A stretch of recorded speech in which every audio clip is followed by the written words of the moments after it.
Well, since we're on, I'll ask you a few of the FoodTriber questions. What's a guilty pleasure food? With all the restrictions you have, is there anything? No, I pretty much just do what I want. I don't really break the gluten-free diet. I haven't since I started it. Right. So, I guess our guilty pleasure lately has been the filet and lobster. I guess we do it every 2 or 3 months. Mm-hmm. So that's our guilty pleasure pretty much. And we do like fondue at the melting pot. And we just went a couple months ago for the first time in 2 years. Usually we go once a year. There you go. There is something nice about fondue. It is good. That I have a recipe I want to try doing it sous vide, and that yeah, I want to try that. I thought that's got to be easy. Then just I want the whole little kit with the candle and the burner, so you can just keep it just. Oh, Sitting. you don't have to do the candle. I mean, we have a fondue pot. You plug it in. Oh well, hey, why not? I would love to do that because that would just be a great addition to just that late night thing. Is if Yeah. I don't snack often, but when I do, it's usually really bad. I don't do it often though, so that's Yeah, I don't good. snack hardly often. If I do, it's cheese and crackers. But I'm having a hard time finding gluten-free crackers lately. Oh, really? Yeah. Excuse me? Yeah. Do you have a dog? Not anymore. I used to. Come into frame. What happened to him? He died of old age. Oh. Today? Of old age. That's It's sad. been probably 6 years, 7 years now. 6 or 7 Maybe years ago. actually. Yeah. I haven't had the heart to get another one. Oh, yeah. he That's hard. he broke me. He broke me. We was best friends. After him, it's hard. I've looked. He was an old English Mastiff. In fact, the icon, my FoodTribe icon, is him, and he was my best. Okay. He went everywhere with me. He was just. He never needed a leash. He'd never leave me. Never leave me. And he was just one of those. And yeah, so if we was sitting watching TV, he was beside me. He slept beside me. Everything. Mastiffs are extremely loyal dogs. Extremely loyal dogs. He wouldn't. I could leave our backyard is fenced in, little 4-foot fence, and here he was, 145 pound. His head come up to my belt line.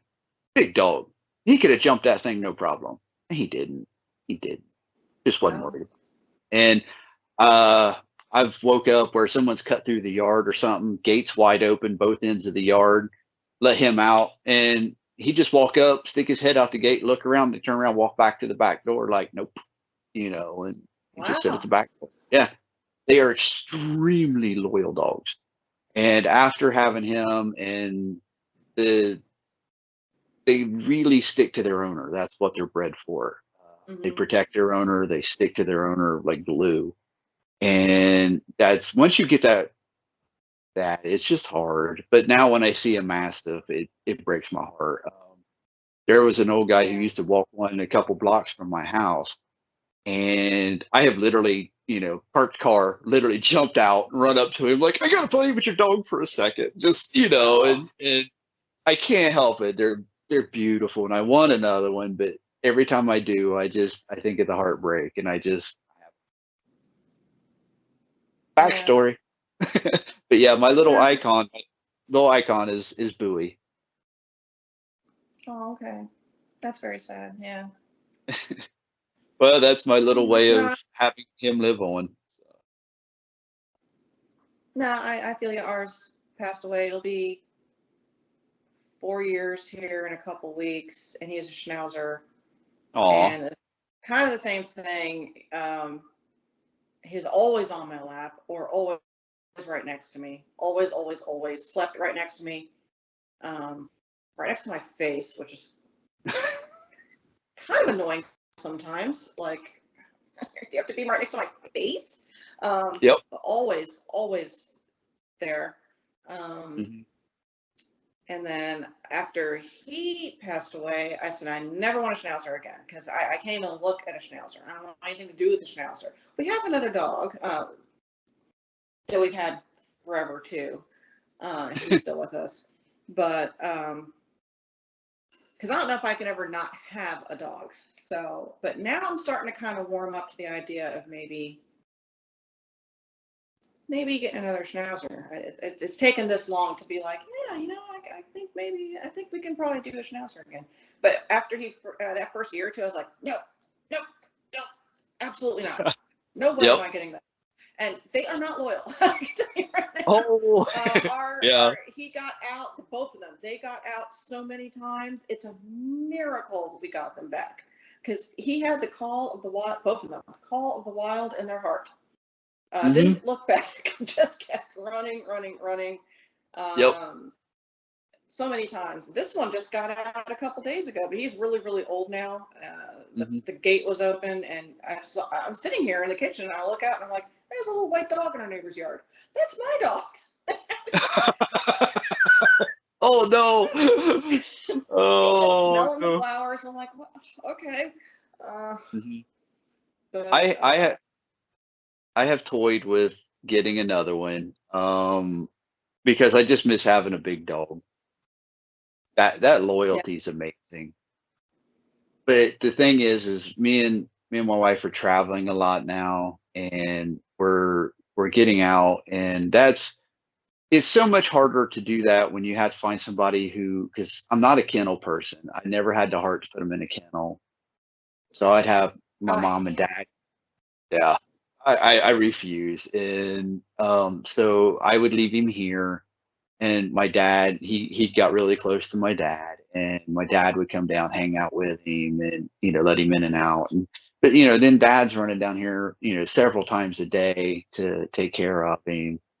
And especially in mastiffs, they get so connected to their owners that if you're gone too long, it can literally kill them. They stress so hard. They get a thing called bloat, and their stomachs will start to flip and turn, and it'll bind them up, and they fill up with gas. And just sheer stress. There's reports where mastiffs, if their owners have had like a heart attack or somehow they have died at home and their dogs are there, the dogs stress out so bad that they are often found dead too. So they're very loyal. They are just, and I love that. And well, he was a big dog. So if there was a stranger at the door, when I opened the door, I had this, he loved doing it. I would grab him by his collar just before I opened the door, and he knew what that meant. So when I opened the door, he would raise up on his hind legs, and he was taller than me. And he just, and he just get crazy. It is hilarious.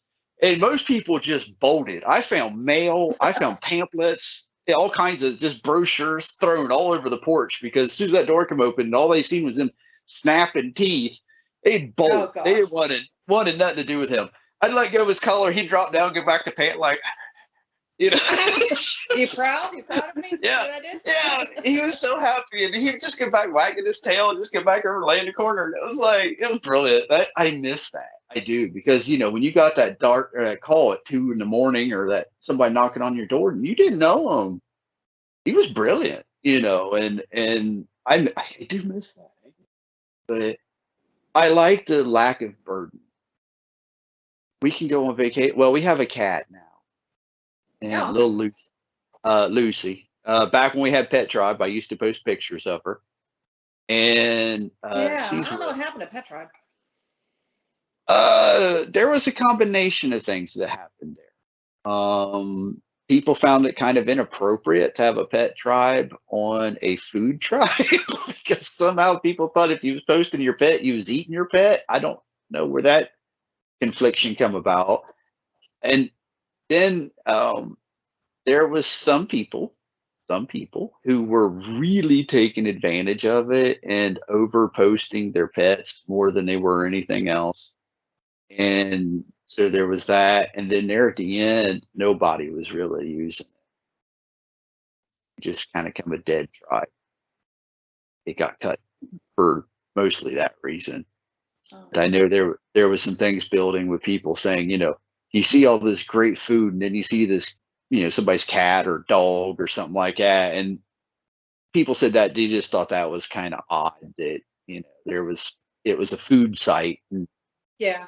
people's posting their pets, which I kind of get, and I kind of miss FoodTribe, but oh well, I guess. Oh, here, I'll remedy that real quick.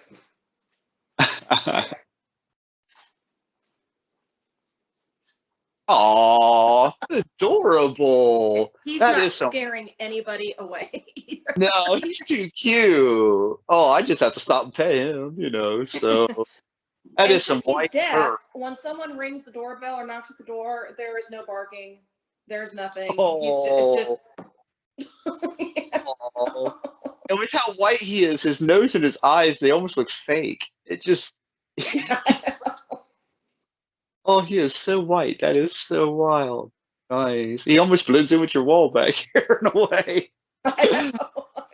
Oh, that's yeah. See, and I'm sorry. I enjoyed that. I love seeing people's pets, and because there's a lot of us who enjoy animals. And I know I do. Like I said, there were some people taking advantage of it, but whatever. Yeah. Didn't Mexican FoodTribe go away also? Yes, there was. I was that a few months ago, and that went away. I guess not a lot of people posted or something. Yeah, there was a real tribe revamp. Oh, it's been. Oh my goodness, it's been a while. 6 months, I guess. Maybe even longer. Yeah. There was a conversation where discussing what tribes were relevant anymore. It happened before Barbecue Tribe come in. It happened well before that, and there was a major reshuffle there because there was a lot of tribes that just wasn't getting used, and they were just there was tribes that had posts. The last post would be like 6 months ago, and you're like, it's not accomplishing anything, And so they went back, done a revamp. They done. We talked to some people who they was wanting to know what ones worked, what ones didn't, and then they revamped them. I think it's a little it's easier to post things now, tribe wise, but there is some tribes, I would like to see come back. Well, maybe not come back, but I would like to see a snack tribe. I think snack tribe would do really well. Because if you're just posting something like a bag of chips, like I was doing my salt and vinegar potato chips, and there's nowhere to really put them. What are you going to do? Put them in fast food, which is where I dump it most of the time. Because it's like, I do get a slightly upset where, Burger Tribe is also Sandwich Tribe. It's like, come on. Oh, yeah. Well, technically a burger is a sandwich, I guess. It is. It is. But it's. I have to post the other day, and I had to end up posting it to my profile because I had nowhere else to put it. Because sometimes that happens. When you're like, I have nowhere to stick this. So you stick it in your profile, but then that limits who can see it. Well, if it's in the biggest flaw there is if it's in just your profile, it usually won't get showcased. That's usually the biggest drawback. So if you're posting something you really don't care if it makes it to the hot list or showcased or whatever, just put it in your profile. Yeah. Fine. Otherwise, find a place to dump it. I often go like if it's a snack, like something out of a bag, like chips or crackers or something. I'll usually put it in fast food, just because I don't know where to put it. It's not home cooked, So Yeah. That's the tribe everybody takes advantage of. That tribe's ridiculous. What, home cooking? Yes. Yes. Well, I mean, I post there all the time because I almost exclusively home cook. But then, obviously, if I'm cooking a steak, I'm going to stick it in meat. Yes. If I cook seafood, I'm going to stick it in seafood. Right. And by the way, congratulations! It kind of being the first person to win the podcast top 5. Well, 4. Oh, thank you. Wait, Thank you. we done that. Thank Yeah. you. Very good. Very good. Very good. Thank you. Thank you. Thank you. That was a hard one for you guys because you had like 200 things to choose from to narrow it down to 5. That's incredibly hard. Because it is such a overrun tribe, I guess is fair, because people dump everything there. And it's You like could almost do a fried food one, and that would probably cut some of your home cooking out. Or a comfort food one, maybe. I don't know, to try to cut some of that home cooking down, because home cooking is so broad. well, a lot of it is like, well, we brought up during that podcast is a lot of people will put stuff, it has a specific tribe to be in. Yeah. Like, maybe they'll post a dessert. Well, put that in sweet treats or baking, Or baking, yeah. or, over there. But they just, it just dump it in home cooking. And that's don't like, I put get, your burgers in home cooking. Don't Yeah. maybe put spaghetti in home cooking. You can put it in Italian. yeah. And if people would divide it up that way, it would help. Just like it breaks my heart every time I see people who post grilled or smoked food in home cooking. It's like, put it in barbecue tribe. Put it over there, And often I do tell people, especially the newer people when they come in, and it's like, there is tribes for this kind of food, and it kind of supports that tribe. So, but yeah, You could cross post. You could post it twice. you can. Like you could do like a surf and turf. I just thought of that right now. You could do the surf and turf in meat and in seafood. Yeah. But if they do, please, people out there, new people probably ain't watching this anyway. And if you do, listen, look, at least do like some of us. Denise is one of them. Put the one part in one section, and the other part don't spam post it. don't send the same picture 10 times for every tribe that it relates to. Anyway. Yeah. That is one thing. Like I noticed. You'll separate. You'll have one meal, but you'll separate parts and then move it in. That's acceptable. I do that occasionally. Sorry, Yeah. my pet peeve leaked out there. I do have a pet peeve for spam. Just I do. Another question people like to know, what's your have you ever had an injury while cooking? Oh gosh. Oh, this is stupid. See, all my injuries are stupid injuries, but I guess aren't all of them caused by incompetence? Yeah. This is the stupidest thing I've ever done in my entire life. Okay, so when I lived in Alabama, I was going to college and I had this teeny tiny apartment. And I only cooked like 3 times the whole time I lived there. And I had the apartment was so small, I literally had nowhere to put my microwave. Nowhere. There was no countertops. I had to put it on top of the refrigerator, which probably the worst place to put it. This is also the second stupidest thing a human being can do, but I was raised doing this. I didn't know any better. I mean, my grandmother would occasionally fry bacon, but my mom never fried bacon. My mom microwaved bacon, so I microwaved bacon. So you probably know where I'm going with this. I decided to microwave some bacon. I go to get the bacon out of the microwave, and the microwave's on top of the refrigerator, and it tips over, and all the grease lands on my person. I don't know the temperature of bacon grease. Everybody in the world who's ever made bacon has been popped by bacon grease. And you know how painful it is. And it pops you here, it pops you here. Maybe you get a little pop on your face, and you scream bloody murder every time. Try having an entire plate of it fall on you. All the way down my hands, my arms, my... Oh, no. Of course, I'm a young college student. I don't have any insurance. I'm broke. I'm poor. So I run to the sink. I pour, cold water all over my hands. I immediately turn bright red. I run to a CVS. I'm like, what do I do? To the pharmacist, what do I do to go to the hospital? I'm like, I can't. No. What do I do here?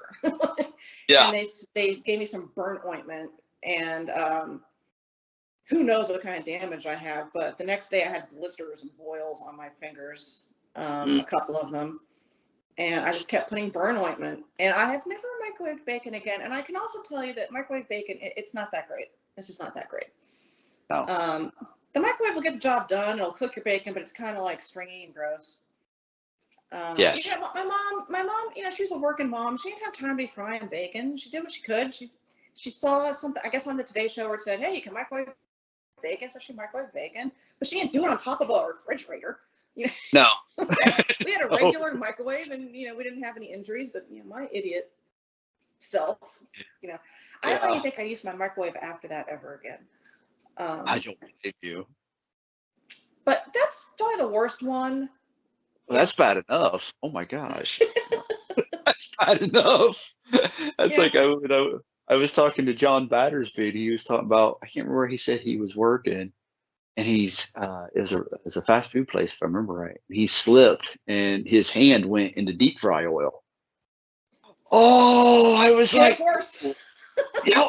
Well, I don't know, man. I'm telling you, you know, and that's the cringy part about doing some of these. I have heard some horror stories, and it's like, yeah. And most of the bad. We all cut ourselves cutting, you know, slicing something. But I usually have longer fingernails, and my fingernails have saved me a million times. I cut my fingernail and uncut my finger. But yeah, bacon grease all over your hands, not fun. Yeah, I cringe to think it. Well, I had one the other day. Trying to remember what I was cutting up. Hamburger. No, unfortunately. Olives. I know you love olives. Oh yes, you know, I eat them every day. I can't remember what I was cutting. It was something really simple. And our knives here, I sharpen them myself, so I know how sharp they are. If I can't shave with them, they're not sharp enough. And I wasn't paying attention, which, as you said, most accidents are, you know, just from, you know, not paying attention mostly. Yeah. And I was cutting through, and the knife was having a little bit of a time, and I just kind of done one of them back and pushed at the same time. Well, it went through remarkably fast once I done it, and I didn't have my fingers curled in, I had them out. And I just went past these two fingers with it, and I had to take them clean off. You know, it's like it wouldn't have hesitated. It would have clean through, and I was like, oh no, you know. And sometimes you just put the knife down and walk away for a minute, like, okay, got lucky there. You know, pay attention, Stu. And I understand. But that's what we say. Cooking can be a very dangerous thing. It really can if you're not paying attention. Between sharp knives and boiling hot grease. Yeah, boiling hot oil and grease is probably the two worst. Yeah. Well, that's being known for make it out of here alive every day, you know. and with all your digits and skin, and it's great. I lost arm hair the other day because I was starting a chimney for the barbecue, and it just never even dawned on me. All those years I've been making fire, it just never dawned on me. And charcoal was ready, or the wood charcoal was ready in the chimney, and I went to dump it. I just didn't think about it. I just dumped it like I normally do, and the flame shot out of the chimney and come out the bottom and went completely up my arm. And oh, let's check. I was like, I still got arm hair, you know. I was like, please. And I thought, what a stupid mistake, you know. Yeah, be careful with that beard too. Yeah, there's a few, yeah, you know. But I tell you, the beard is one thing. But I've been around, like my mom, God bless her, you know. She'd go in and cook, and she was the one that had the fully hairsprayed down hair. And in there cooking, and it scared me to death because I thought she's going to end up Richard Pryor running through the kitchen. Oh no! You got to be at least our age to know what happened with Richard Pryor. Yeah, anyway. I know exactly what you're talking about. You know what I'm talking about. So there's Michael Jackson, who also had a little ignition issue. Yep, and it's not good. It's not good. So, well, since you're getting known for your cheese ordeal, have you? Of course, we know your blue cheese thing, but is there any new cheeses that you have found that you really like? New cheeses. Let me check real quick here. If you can hold on one second. I can't No remember off problem. the top of my head. I wasn't prepared for the cheese question. Oh my goodness, what did I just buy? And I haven't eaten it yet. How about I eat it live on camera? Oh, look at this. This makes it all kinds of special now. Live taste it. Well, not quite live, but Well, yeah, I don't know when you're gonna upload this, but it'll probably be a little bit. okay, it's coming up upside down for me. Yeah, I don't know if it's gonna be reversed or what, but the honey goat. Okay. Oh, right. Yeah, I haven't tried it yet. I haven't had an opportunity to try it yet. See, I have actually Okay. never been a fan of goat Got my little cheese. board out. Oh, Never look been at a goat cheese this. fan? What? Never have been. But I'd be Oh. tempted to try it just to see, what the honey changes in it. I've never had a hard goat cheese before. Goat cheese is usually The softer soft. cheese. Yeah. I don't taste the honey, Really? but this is fantastic. Well, now you get It's to come up. really, really good. Now you'll have to come Goat up with something milk, creative. salt, honey. Salt and honey and goat milk. So Nice. you can see the ingredients. They're like itty bitty. Like I said, remember I'm doing this on the phone, so yeah. Oh, okay. But in video, you should be able to see it. So. No, I'm not tasting honey at all. So what do you think you're making? Because it's I don't know if it's because it's firm. You can see the firmness here. Yeah. It doesn't have that really, really bitter sour taste that most goat cheese has. You can still tell it's a goat cheese, but it's toned down quite a bit. Maybe it's the honey that's toning it down, but it's not overtly.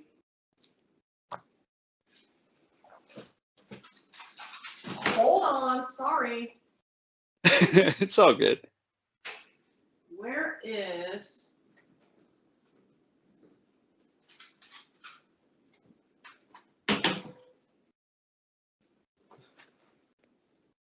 Nice. wildfire honey? Wildfire honey. Nice. Spicy honey.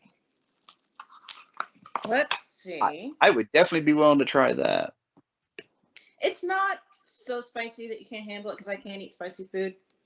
Oh, okay. Well, as you know, we do like our spicy food, so.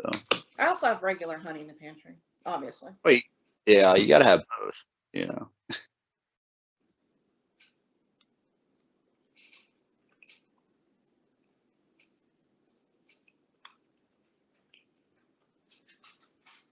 I see. Now that's something I never would have thought about, mixing honey and cheese. Honestly, of course, I never would have thought mustard watermelon.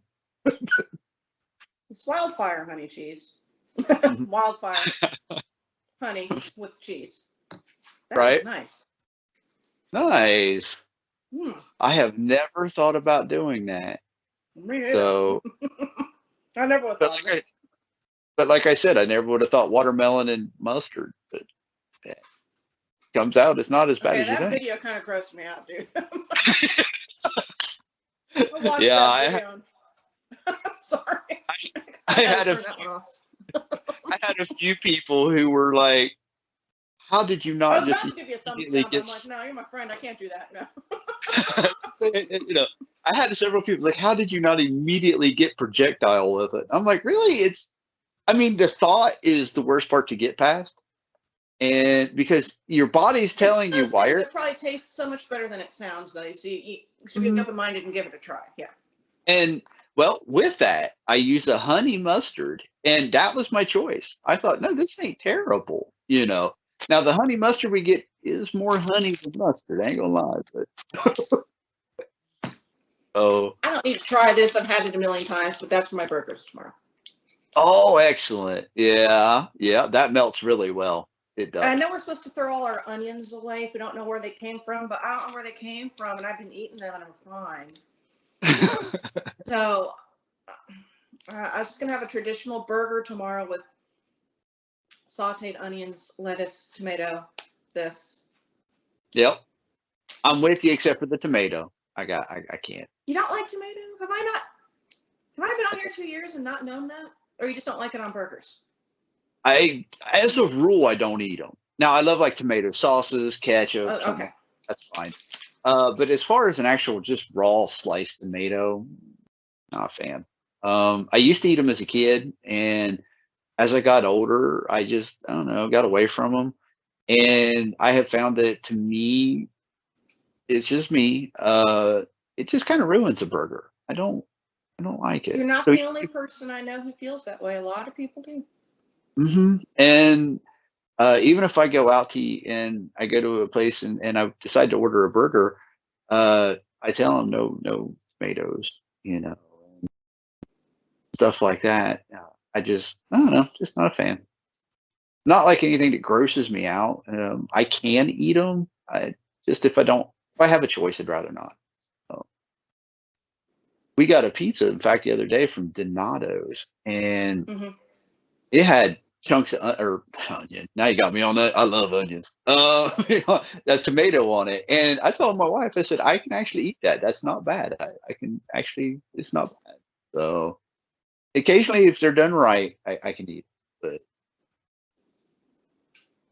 yeah, I love tomato. So my wife. The thing is, my wife loves them. She eats them. She can eat them all the time. She does the whole, little bit of basil, some tomato, some kind of a cheese. Maybe she'll put other little things in it, make little tomato salads. And I'm like, I can't do that. She loves them. The ironic thing of that is I can grow tomatoes like it's nobody's business. I mean, but I'm from a family of tomato growers. They just love growing tomatoes. And yeah. We grow the great big ones. If it don't cover short of a dinner plate, then it's not a real tomato. It's just I can grow them. I had a couple of tomato plants a couple years ago that got out of hand on me, and I was during an elevated bed, and I had a 6-foot step ladder, or a 6-foot step ladder. I was standing on the top of the ladder, reaching across my roof, trying to drag the tomato plant back down because I had tomatoes all over my roof because they grew so tall. Gosh. That's crazy. And my dad was out there taking pictures of me and laughing, and I'm like, stop. How about you help me out? Okay. How about you get up here and help me out? And he's like, this is hilarious. How many people have to get a ladder out to get their tomato plants off their roof? And I'm like, that's crazy. So, yeah, I like growing them. Actually, I really do. I enjoy growing them, and I'm pretty good at it. Not to be a braggart, but I am pretty good at it. I just don't like eating them, which is I find rather ironic when the weirdies of life. So yeah. But I appreciate the classic burgers, your lettuce, your onions, your tomatoes. Definitely, I still appreciate it. I don't like the tomatoes, but I usually don't knock anybody in my ratings if they do. Hey, I get it, and it is an aesthetic color. It does add that nice pop of color to a burger. I get it. I just don't. No, you don't have to. No. And that's it. But that's also why I do also get excited because with you and your mushroom Swiss, I don't like mushrooms either. But man, I tell you what, I've seen your burgers and think, oh my gosh, I need one of those. It's just sometimes there's things that you don't eat, but when you see people make it a certain way, you think, yeah, I'd eat that. Well, it's like I hate peas. I absolutely hate peas. I despise peas. I think peas are like the devil's vegetable. But for some strange reason, I love split pea soup. It doesn't make any sense at all. Wow, yeah, that's different. Yeah, there's a lot of other flavorings in split pea soup, all the ham and all the onions and all the carrots and everything, all the broth. It just kind of maybe it masks the pea flavor. I have no idea. Yeah, that it very well could. So, what's your general favorite food? Well, I don't have a favorite. I have a couple favorites. Thanksgiving dinner and everything it encompasses, like all of it. The whole meal is my favorite food. Stone crab is probably one of my favorite foods, and it's hard to come by, especially where I live. Yeah. Because you really, it's a regional thing, and you get it in Florida. Like your dip. Like my smoked fish dip. I wouldn't say it's my favorite food, but it's hard to come by. It's something you just take for granted being from Florida, that they serve it everywhere, and you just usually don't see it outside of Florida. Now, the one we had at the restaurant was salmon, and the ones in Florida are some kind of mackerel or whitefish, some kind of whitefish. I don't know. I think just those two things. I really like lobster a lot. Really decadent food. Yes. But no, I really think when it comes down to it, at the end of the day, Thanksgiving dinner is like, I could eat that, and I do eat a version of it about once a month. I just make the roast chicken with the stuffing and the potatoes and the gravy. There you go. Nothing wrong with that. Nothing. Well, that's like, to me, it's so classic. You posted your fried chicken and mashed potatoes and white gravy, and I just sit there and thought, is there anything more classic and home style than fried chicken and mashed potatoes and gravy? I just sit there and thought, and I thought, no, I don't think. Maybe meatloaf and mashed potatoes. Maybe. I'm making that next week. Yeah. And let's face it, the best part of meatloaf is the meatloaf sandwiches the next day. There's never any leftovers, but I'm gonna try to make a really, really big one. So maybe there'll be enough leftovers for. There you go. There you go. It starts out this big, and it just shrinks as I cook it. All the fat renders out, and it just shrinks down. And then everybody likes the meatloaf around here, and we just eat it all. Well, it's good stuff. I mean, and obviously it shows that you make an awful good meatloaf if there's no leftovers. So. Thank you. The new one that I make now is in the crock pot, and it doesn't look as pretty. It doesn't have that pretty crust because it's a meatloaf in a crock pot, but it tastes better. It just does. Yeah. So you have to kind of make a little bit of a sacrifice in aesthetics to get that flavor. And it doesn't heat up the whole house at the oven because it's still hot here. It was like 95 yesterday. And it's still wow. I think it is gonna, I don't know where fall is. She didn't get the memo. Texas didn't get the memo, I guess. It is supposed to cool down a little bit next week, but having that oven vent out all that heat, it's nice to just kind of have a little crock pot going. I get that we do that in the summer here. That's why we're working on an outdoor kitchen, just to go outside. Oh, my dream. Yeah, we're working that. That's why I got a propane grill. We got our charcoal grill with a smoker, and then I got my flat top. So my next project is countertops and an outdoor sink. So that's going in, and we're trying to figure out what else. She wants me to put a roof up. That way we have a roof, because we have, of course, been standing out there with hoodies or an umbrella trying to cook food. We are the year rounders. We don't care. When we lived in Ohio, we grilled year round, and we had a covered patio. So right. Good. In the snow and the ice, you just put on a jacket and let it go. Here, we do have a really, really big patio. It's not covered though. Here it's the opposite of up there, of course. It's so hot in the summer. You almost don't want to grill. It's just too hot. You're just too miserable out there. Of course, my husband doesn't seem to mind. He doesn't care. He doesn't stay out there the whole time because it's just too hot. He just goes out there, does what he needs to do, comes back inside. But in the winter, people tend to grill out a lot more here. It's just the weather's a lot nicer to hang out all day at the grill, Yeah, probably a lot more conducive to it. I get these people who, it's getting cold, I got to put my grill up. Really? Why? No, I mean, if you don't have a cover, like we don't have a cover, you probably can't. Obviously, you can't do it in the snow. You can't do it in the rain. But as long as it's sunny out, you can grill year round.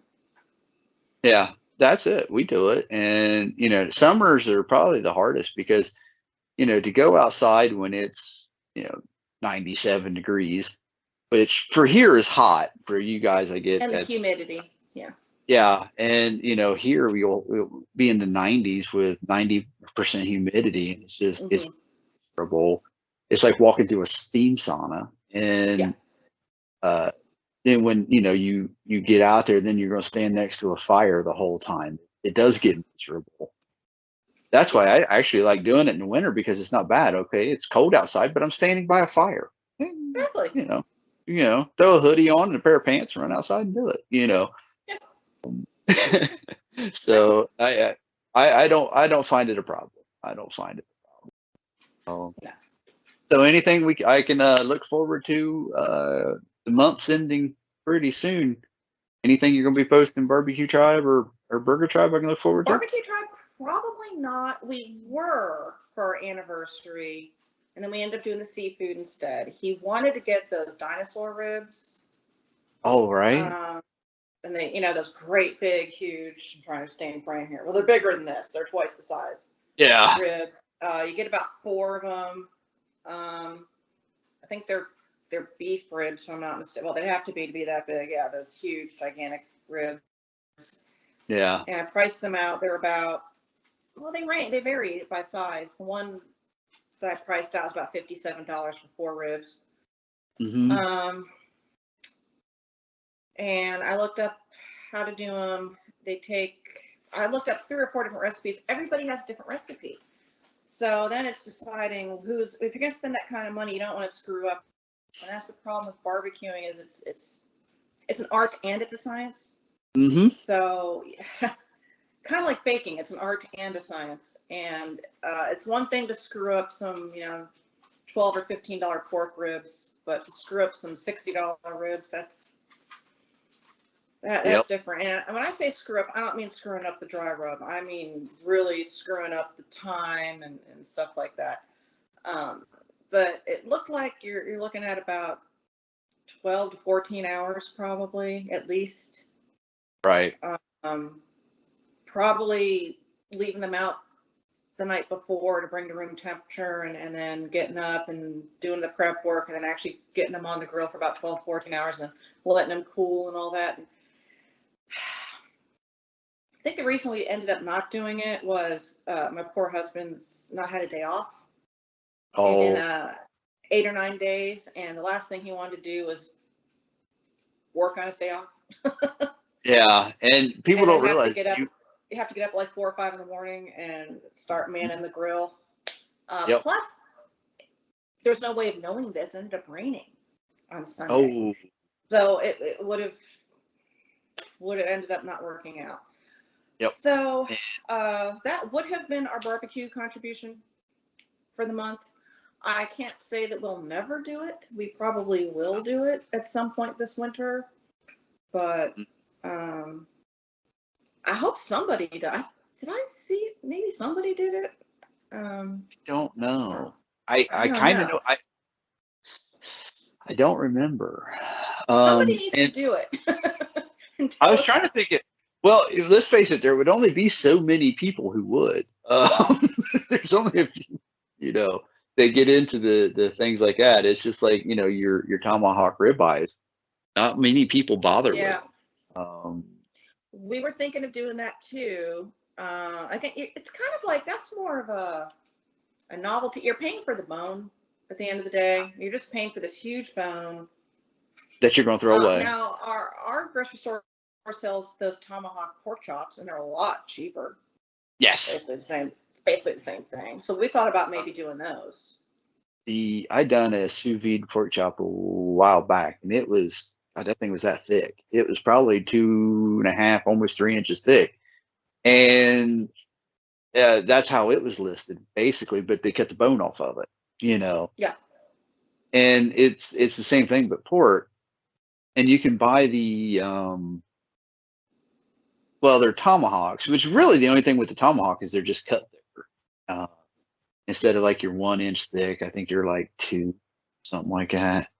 And then, like you said, you have this big bone to kind of wins. So, Yeah. yeah, I think there's only been a few people who's done those. So, Yeah. And then what do you do with the bone? I can imagine when it comes off the grill, the bone is so hot you can't even handle it. Mostly, yes. So it's Use sitting on a tongs, grab it. platter, and you can't even like for a picture pick it up and go, you know. So what do you do No, with it? when I done mine, it was, well, of course, I had done mine sous vide and then just seared it Yeah, on the grill. And yeah, it was literally so tender that if you tried to pick up by the bone, the whole steak just wanted to fall off of it. And it was just pulling away from it. okay, So, yeah, you don't. It's just an aesthetic. It's just you're paying for that little bit of cool factor, I guess. And yeah, now when you cut it, of course, you still have quite a bit of meat. And on those, what I probably will never cook another one, to be honest, because first of all, it was like a 50 some dollar steak, and me and my wife split it. And I have learned now, which I actually have a post I'm going to do. I've always been a ribeye person. Ribeyes are hard to beat. But what I'm learning in age, and well, especially sous vide, um, I can make a New York strip just as tender, just as juicy, and you don't have all the waste. When you get down through a ribeye, you have the little gristle parts, and then you have a lot of fat that you cut yeah, away because the caps and the centers. And once you get past all that, you still have quite a bit of waste, I guess, put it that way. And with a New York strip, you rarely have that. You usually eat the entire thing. You eat 99% of it, whereas a ribeye, you eat about 90% of it, and in some right, cases only maybe 85. And so I have found that, okay, there's a slight taste difference because, of course, but if you find a really nice New York strip, the marbling, where it's got really good marbling, you still get that tender and juiciness and the flavor of a ribeye, but it's usually you eat all of it. To me, and yeah, that's one thing I don't like is the waste, and that's what I've gotten into my age. I look down and I see this fat and all this stuff that I really can't do anything with. It's like, oh, okay, and money, of course. It's, well, I can spend $3 less. Sometimes New York strip is just as expensive, but you eat the whole thing. So yeah, balance point. So, and with that tomahawk, there was literally so much waste because it was so thick, and with what it was, there was so much fat on it. It was just unedible. Uh, I bet, I bet there was a half a pound of it we just threw away because oh my it god, wasn't eaten. Yeah. So, and I said, well, I won't do it again. I done it for the novelty and the fun factor, and just to say I done. Now that I've done it, I think bother with it. I'll just buy yeah, normal ones. And then you're paying for this 12-inch bone hanging out of it that ain't doing anything but getting brown. So it's like, okay, whatever. yeah, I think my wife did keep it and wrap it up because there was a lot of meat still left on the bone. It wasn't enough to sit there with a steak knife and try to pull off, but she makes her ramen out of stuff like that. She'll save them and then different broths, and then she'll yeah, she'll use that to make her broth for her ramen. Well, it's just different. So it's like, yeah. so Well, yeah, often that's what happens. yeah, you can always do something with those bones. Yeah. So So that's it. That's it. Don't waste. yeah, but Waste. with him working all these crazy hours, since he's more the barbecue guy than I am. Hmm. Um, I can't do anything. I can't like do a brisket or anything. That's more him. I just can't see him spending his one day off he gets every 8 or 9 days manning a Yeah. grill right now. Yeah. Maybe once things calm down at work, he can probably start grilling again. Yeah. But every time Uh, I go to the store, I keep eyeing these ribs. Not the dinosaur ribs, but just ribs in yeah. general. We haven't had ribs in a while. I'm like, oh, I want some ribs. Well, maybe. But Well, maybe I ought to I give. can do ribs. I can do ribs in the oven even. There's other ways to do ribs once the weather Oh cools yeah. off. I was gonna say maybe I ought to get into sous vide then. That's the best ribs I've ever ate. No joke. Yeah, I keep seeing your sous vide posts, and I'm like, well. And And my then see, all friend has a sous vide, and she keeps telling me to do it. I'm like, well, I it probably should look is into it. the absolute best ribs. I mean, when you're just cutting them, and you got if your cutting board don't have the reservoir around it, you're in trouble. It does. Um, It does. well, you got hope because it will literally just pools of juice comes out of them, and they're just so good. And all you have to do grill wise is just get it hot enough that when you throw them on there, they get that sizzle when you hit it. Get the char or sear whatever you want on it, flip them, do that, take them off. You're not recooking them, you're just putting that outer coating on Yeah, them. you spill Crisping up. serum on them. Yeah. And get I'm a sucker for crispy pork fat. You get that kind of thing going, and then that's it. Shut the grill, go back in and eat. So it, makes it super simple because grilling can be a lot of work. If you're in it like a big brisket and you're wanting that brisket to turn out right, you're going to put in some work. Yeah. Yeah. And like you said, We're usually letting the brisket out of the fridge. I know it sounds unsanitary, but that's how you got to do it. We usually got it out of the fridge like at midnight, and he's up at 5 or 6, seasoning it. It's on the grill by 7 at the latest. Because we don't eat late. We don't eat late at night. no. It's usually on the grill by 6 or 7. It's off the grill at 5, and it's got to sit and rest.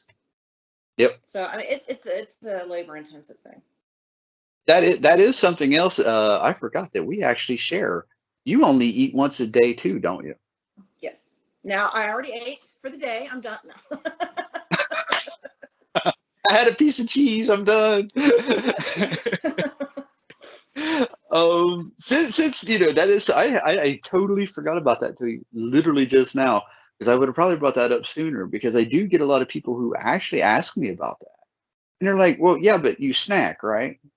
Not really, no. Not really. No. There are occasionally I'm starving and I have to have a snack, and it's a small snack. Like what I'd say, like that'll be my snack, couple pieces of cheese, maybe a little bit more than that. And earlier in the day if I'm hungry, and then that's it until I eat. Yeah, that's me. And I rarely snack. I have that one big meal, and in fact, I was having this conversation with Zara yesterday. Yeah, yesterday, and she was talking about different meals, and I was explaining. I said, people want me to fix the things they fix for me to try it. And I said, you don't understand how hard that can be when you only eat once a day. I can't, I can't, so I try to work things in when I can. And she brought up that, and she said, how do you do that? You just eat once a day. You just make one meal count. And she goes, well, yeah, but you don't snack or anything. No, I drink my coffee in the morning and eat my meal at night, and I'm good, And I've had a lot of people other than her ask me, how do you do that? How's that work? And do you have any health problems because of it? Well, no, because if it was causing health problems, I wouldn't do it. How did you start doing it, or what caused you to start doing it? Oh, I was forced into it. I mean, I'm literally not hungry. There are days where I'm not hungry at all, and I force myself to eat that one meal a day. Right. No, I have despite what I eat, I have a slurry of stomach problems. You name the stomach problem, I have it. All kinds of stomach issues, and I usually don't have an appetite of any kind. I get really happy and then kind of upset when I'm hungry, because I go from not being hungry to hangry in about 10 seconds flat. Yep. And it's one of those situations where I look at my husband and go, I'm hungry. And he's like, oh no. And if it's the day where he's home and it's his time to start cooking, he like runs to the kitchen. And he's like, oh, it's going to take an hour to cook. And I'm like, Nope. I better, because I'm going to order a pizza before I get angry, I get headaches, and it's like once I'm hungry, I need to eat now. Yep. So it's on a day where I'm home and I'm cooking. The second I feel that hunger, I'm like, and I start cooking immediately. I usually eat around the same time every day, so I kind of know my own body. But he likes to eat a little bit later. Yeah. So no, I have really, really, really severe acid reflux. Very severe. I'm surprised I ate this fire honey, but I didn't put that much on there.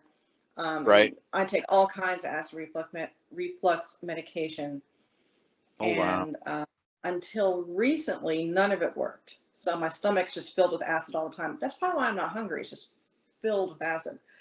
But I guess about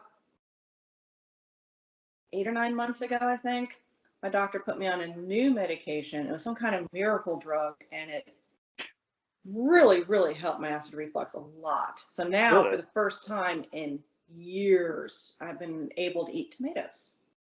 Oh, Now, I wow. can't eat raw tomatoes. I can eat very, very, I've always been better with raw. Raw tomatoes aren't as concentrated, obviously, as Right. canned tomatoes. So I've been able to eat, a slice of raw tomato on a burger, no problem. But for the first time in years, I can eat tomato sauce. Not Oh, a wow. lot, not a lot.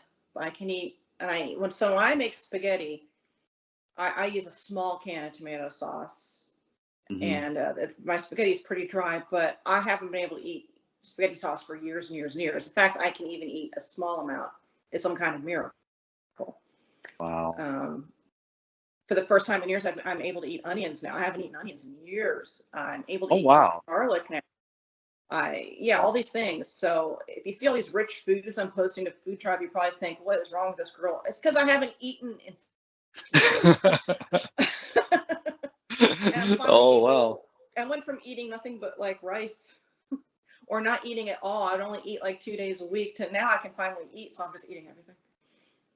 Yeah, that is something else I get is, So I'll eat a big meal, let's say, and I can eat. I mean, that's what I tell people. I said, no, if you see the food I post, I can eat some stuff, but I'll eat it once. And then sometimes the next day, I'm still not hungry. It's just not hungry. And well, I think a lot of it's being honest with yourself and saying, I'm not hungry. I'm really not. And sometimes I'll skip a day. Been known to skip 2 days.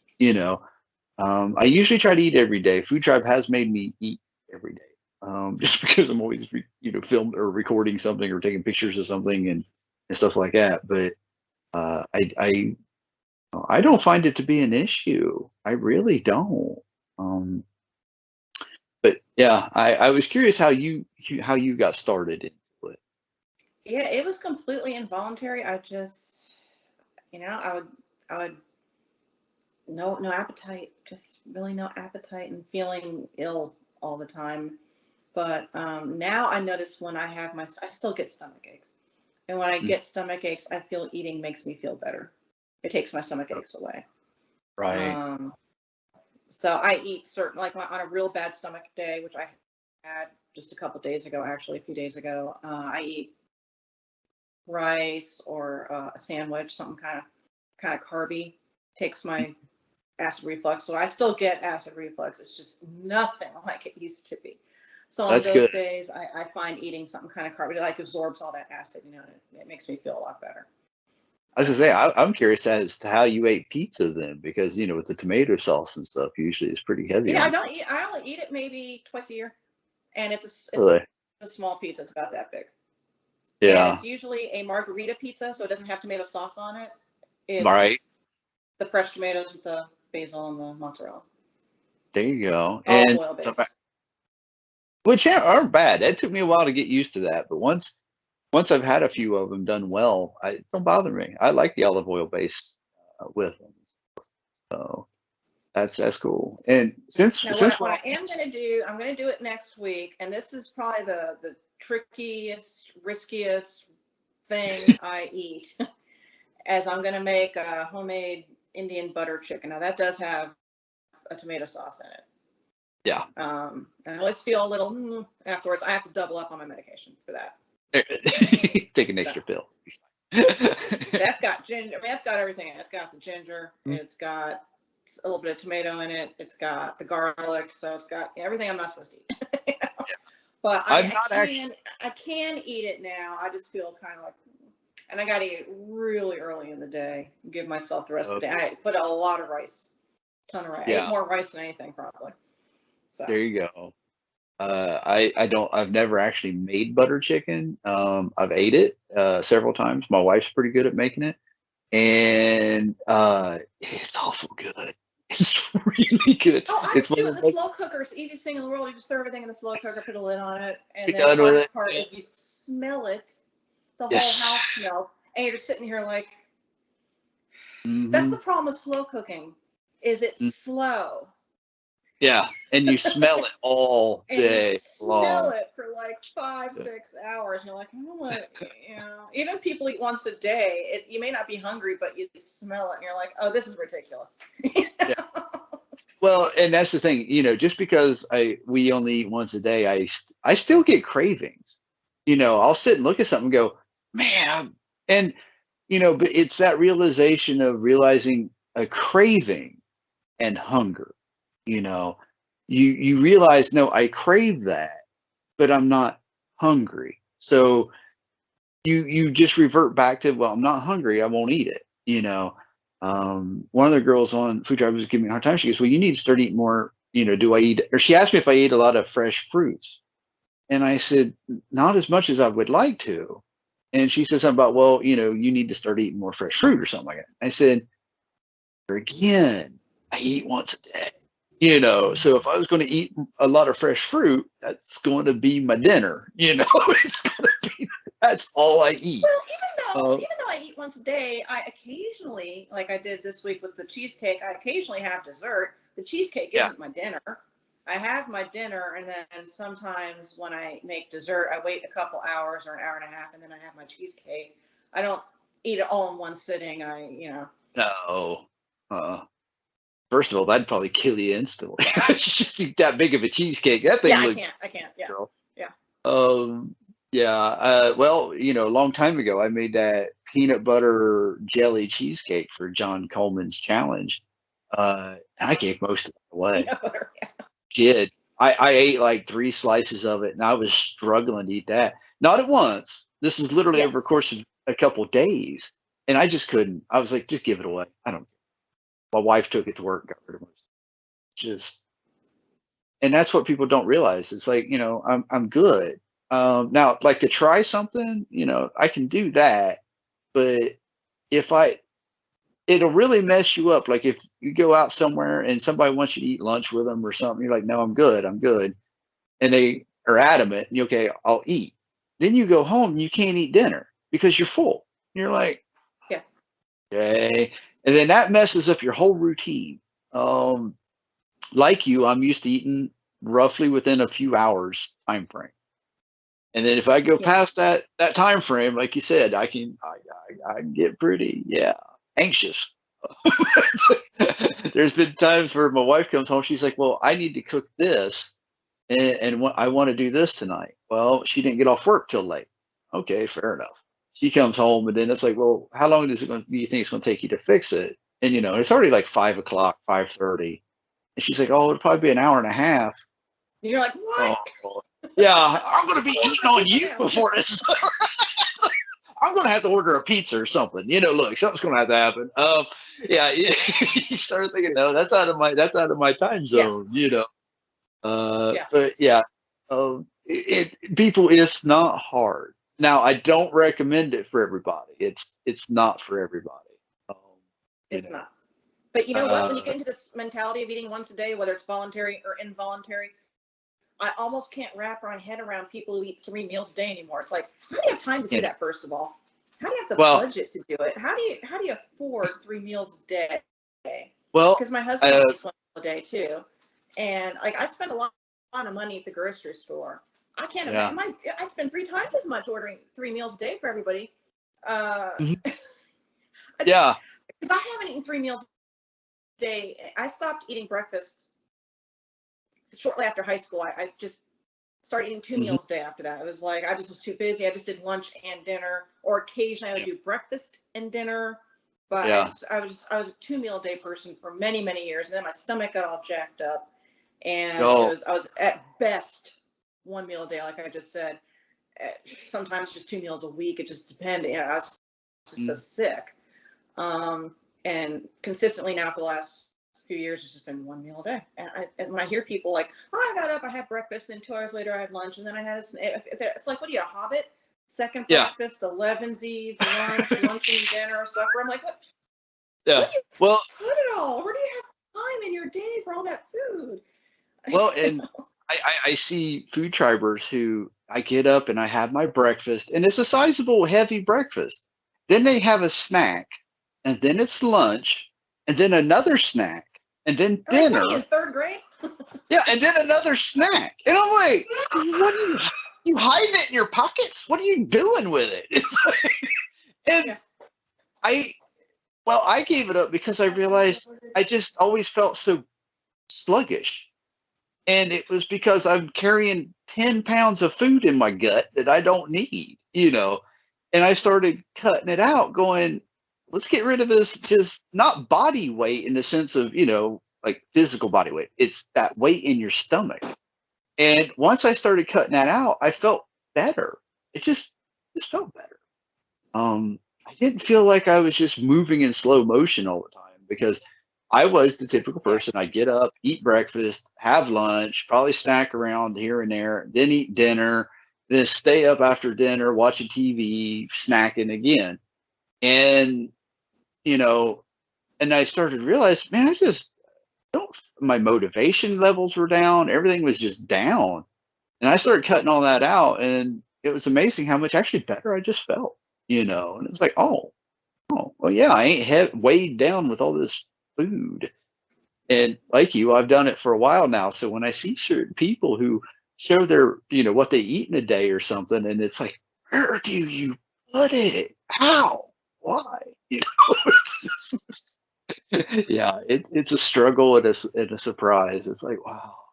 And then I look back and go, I used to do that, couldn't do it. Yeah. Couldn't do it. So, well, I hate to say this, but as most of these podcasts go, we are actually probably over the 2 hour mark. If not, we're I real. think we are quite a bit over 2 hours now. And I say cut this. this one in two or something. I don't know. It's fine. I'll just cut it in half like I usually do. But as this, this goes, people, this is what happens. You get to talking to people like Denise, who are very friendly, very nice to talk to. And when you have a lot of things in common, I mean, us talking about Ohio weather to eating once a day to our favorite grocery store, Jungle Jim's. When you can relate, it happens. It really does. Next thing you know, you look up, 2 hours has went by. So Yeah. not hard to do. So if you don't care, I guess we'll go ahead and close this out. Okay. It's been fantastic talking to you. Yeah, you too. Interacting in the comments for almost 2 years now, and watching each other's food and kind of slowly learning each other over that time has been great. But nothing beats sitting and talking to somebody and sharing stories and things. And it's been great. It's been a lot of fun. I'm really grateful that you've done this. I appreciate taking time out of your day. Oh, thank you. You too. Talking to us. It's nice to kind of get to meet your son and say hi to him too. See him in pictures a lot and stuff. He seems like a great little boy. So thank you. cool. All right. Well, FoodTribe, I hope you've enjoyed this.